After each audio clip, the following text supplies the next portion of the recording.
নমস্কার বন্ধুরা, আজকে আমি তোমাদের দেখাবো একটি সুস্বাদু দারুণ রেসিপি। সেটি হলো পটলের খোসা বাটার রেসিপি।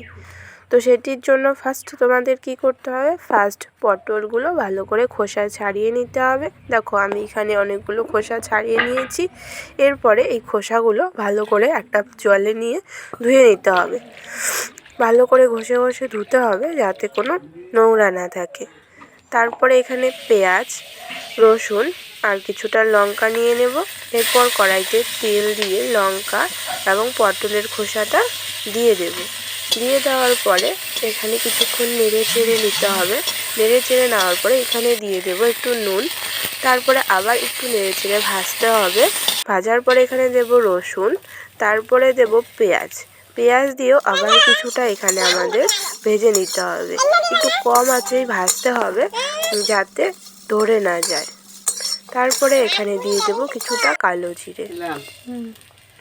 কালো জিরেটা দেওয়ার পরে এখানে কালো জিরেটা আলাদাভাবে একটু ভেজে নিতে হবে। তারপরে এখানে আমি দিয়ে দেব কিছুটা ধনেপাতা। তো ধনেপাতা আমাদের এখানে গাছেই ছিল, বাড়িতেই কিছুটা গাছ ছিল, ওখান থেকে তুলে ধুয়ে এনে কড়াইতে দিয়ে দিলাম।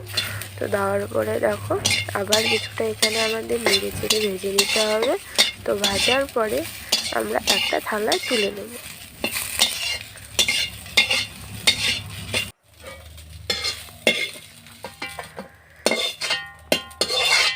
কম আঁচেই পুরোটা ভালো করে ভাজতে হবে।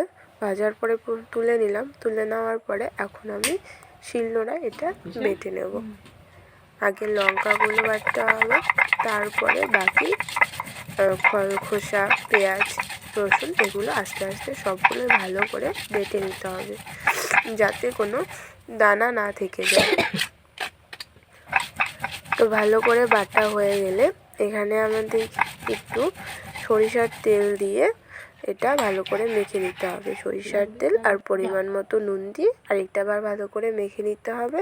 মেখে নিলেই আমাদের এখানে পটলের খোসা বাটার রেসিপিটি তৈরি হয়ে গেল।